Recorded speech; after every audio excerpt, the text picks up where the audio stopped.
Hello guys, what's up? This is Shark talking. Welcome back to my channel. Well, sorry about the delay on this video. I was thinking about doing that before the event started, but I didn't have the time because I'm working with the anniversary of my wife, and it will be on the weekends, and I don't have that much time, and work also other stuff. But besides talking about that, I want to talk about the event and the new characters we got, because this is a highly anticipated character, very important, and I know a lot of people still want my opinion on this character, on this event. And first of all, we got the Knight Alicia. She arrived just after Calamity God Lezard.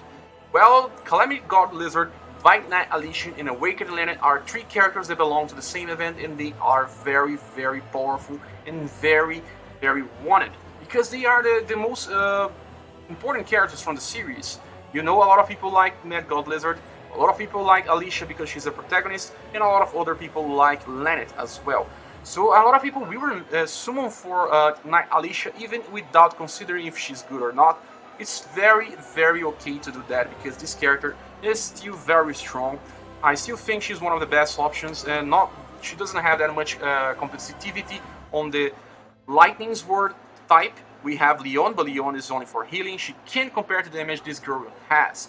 But there's one thing that needs to be discussed, and you see Mad God Lezard, or Calamity God as they are calling it, came bundled with Progenitor God Sephiroth. And the Knight Alicia is coming bundled with Dark Flower Cena on the same banner. So what this means? On Japan, they only had one of these characters released independent of the other, so they had a little more chances of getting this only character, but we are getting two characters, and this means a little less chances of getting the character that we want, with a lot more chances of getting a character at all, because it means 2% chances against 1.8% chances on Japan, and we also have 10 support tickets for the character instead of 15 for Japan. We have more chances, but the difference of having one character that can't get in the way of the character we want. So this is why this has to be evaluated when deciding to summon for the Knight Alicia.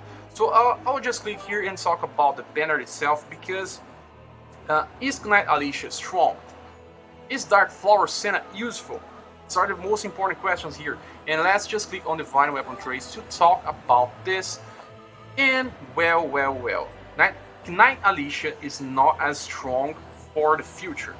That's it. This is my final opinion, but I'll try to explain why I think this. You see that the Knight Alicia has two versions, and they just did that same thing as they did with Kokuyo and Eventide Hakure.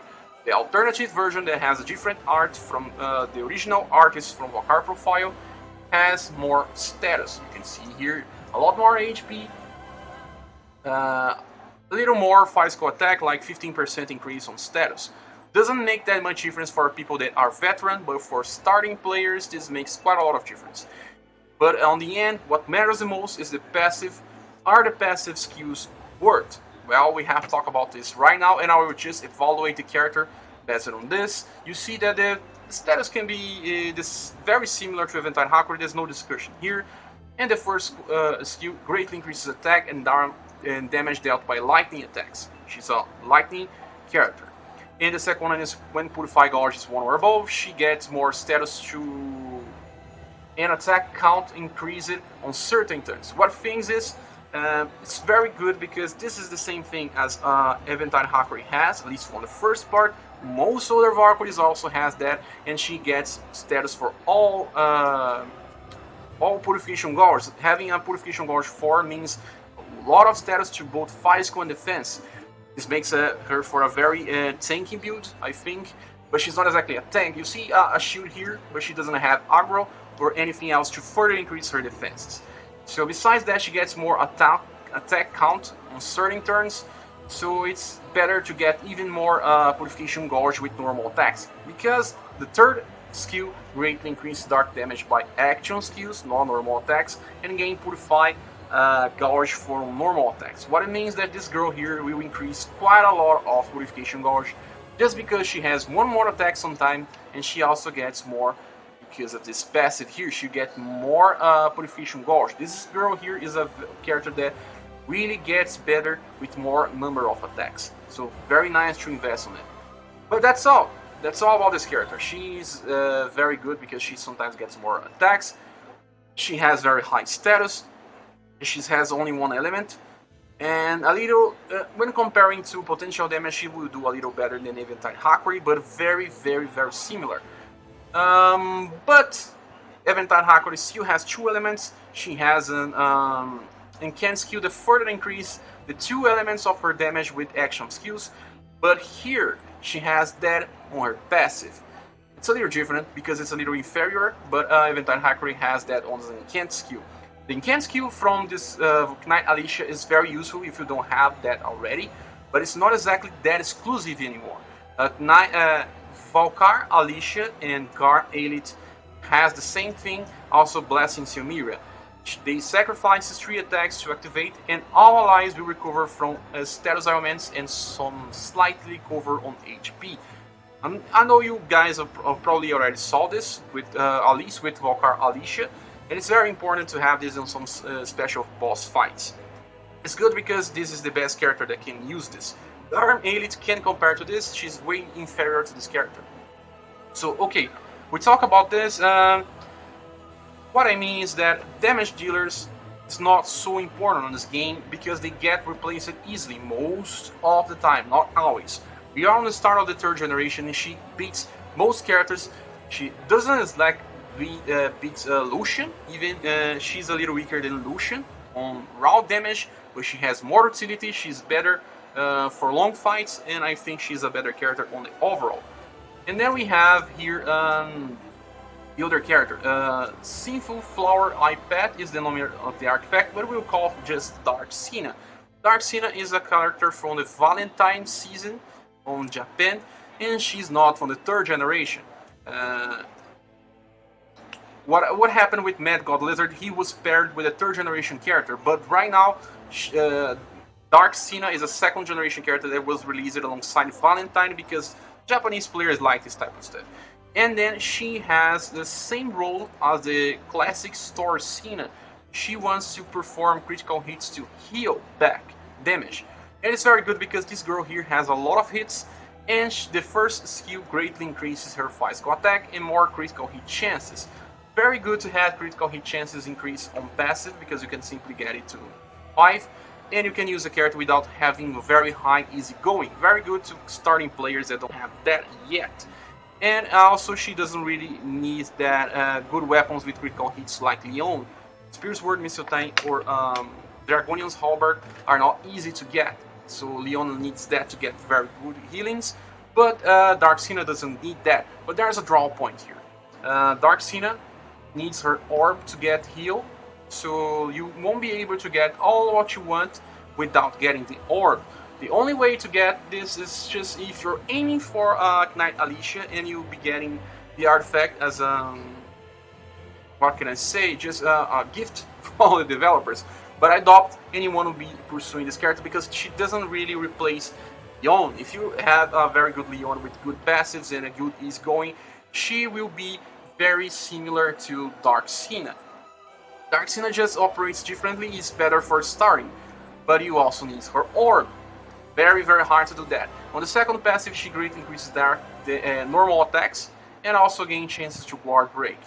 Not that important, as I said, don't think this is that important. And then we have the increased drop rate of experience crystals, again something that is not important, and an increase to dark damage on the beginning of each turn. So this is probably stackable. And lastly, she has the same incant skill as Knight Alicia. Don't know why they pair the two characters with the same incant skill, since this is a part of the selling point of the character. She also sacrifices 3 attacks to recover HP and status ailments. And then we just have to check their orbs. Like I said, the difference is just that Knight Alicia has a very standard orb that increases dark lightning damage and attack, and Dark Flower Cena has this new thing that gains HP on critical hits. Like I said, she's not that important. She doesn't have that much damage when compared to characters that will be receiving from now. So she's not a character that you should be pursuing, especially also because we have Shakugan, very different, an alternative version of Valkyrie that has dark element and healing as well. So, talking about Knight Alicia, is she worth or not? This is a very particular question that I really have some doubts answering. I know that a lot of people will summon for Alicia because she's one of the most important characters in the series, but the thing is, she will be very easily replaced in the future. We are getting a lot of characters pretty fast, faster than the Japanese version, and the third generation is already ended on Japan. We are starting the fourth. We don't have to think about the future too much because think too much about the future, we won't be able to play the game now. I know that, but this girl here is just a damage dealer that doesn't have anything else besides that. Mad God Lezard had a status element. He has also two elements of choices to do more damage, and it makes him better on this regard. He's a better future-proof character. Knight Alicia will get replaced by damage dealers in the future. There's also a different version of Lynette, Dark Lynette, that also uses lightning. She also heals back, and she has the same type of weapon and element. So, guys, if you want the character, just summon for it, but she's not that important for the future. Okay, decide on that based on if you want the character or not. Now we have to talk about the weapons. We have the White Knight's Light Blade. This is the signature weapon for Knight Alicia, and it's 3 extreme uses with a passive that has taking damage increases purification gauge.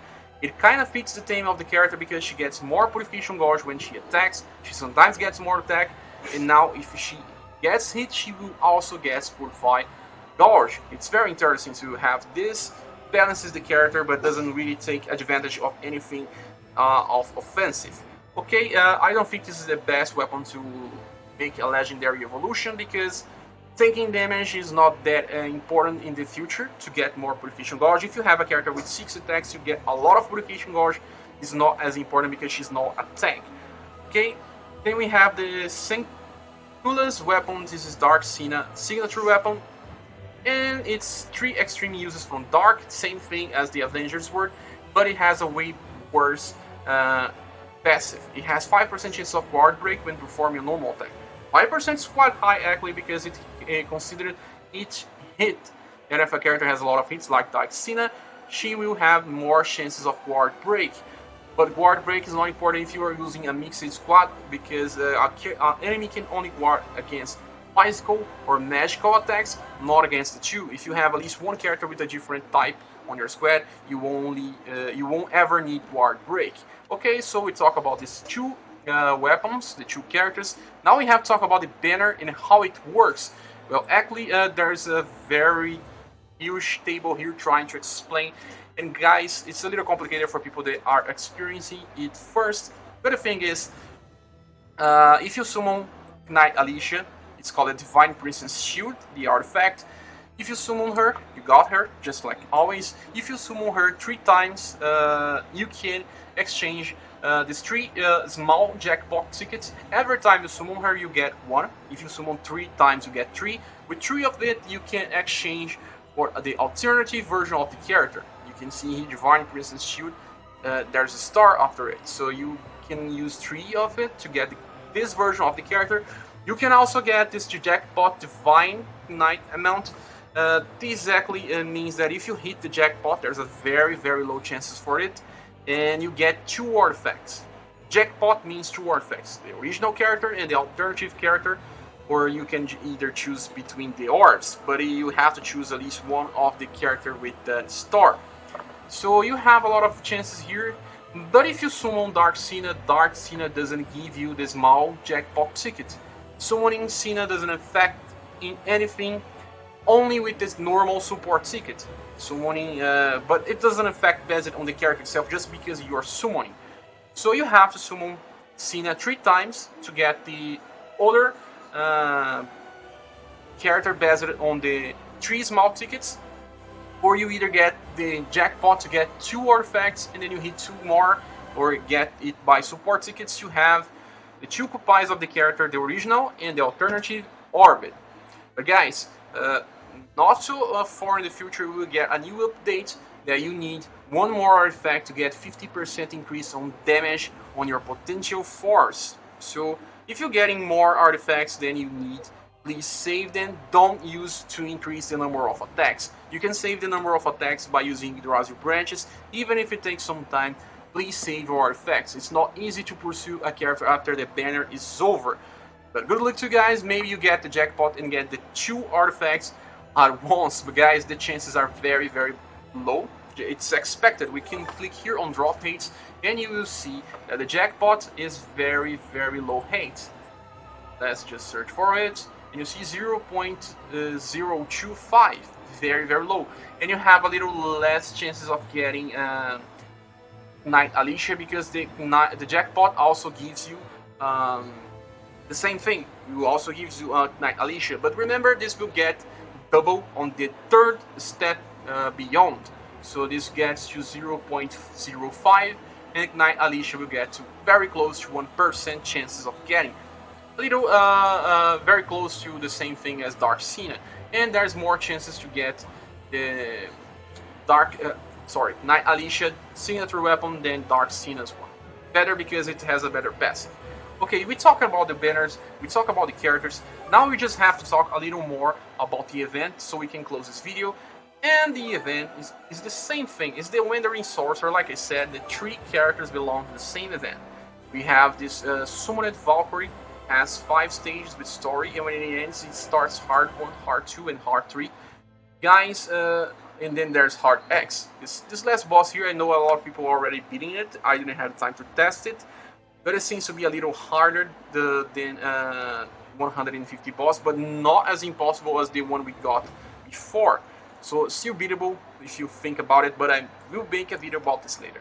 So guys, the only thing I want to warn you guys is that the Wandering Sorcerer Hard 3 is a little harder than expected sometimes, because it's the 3rd generation already.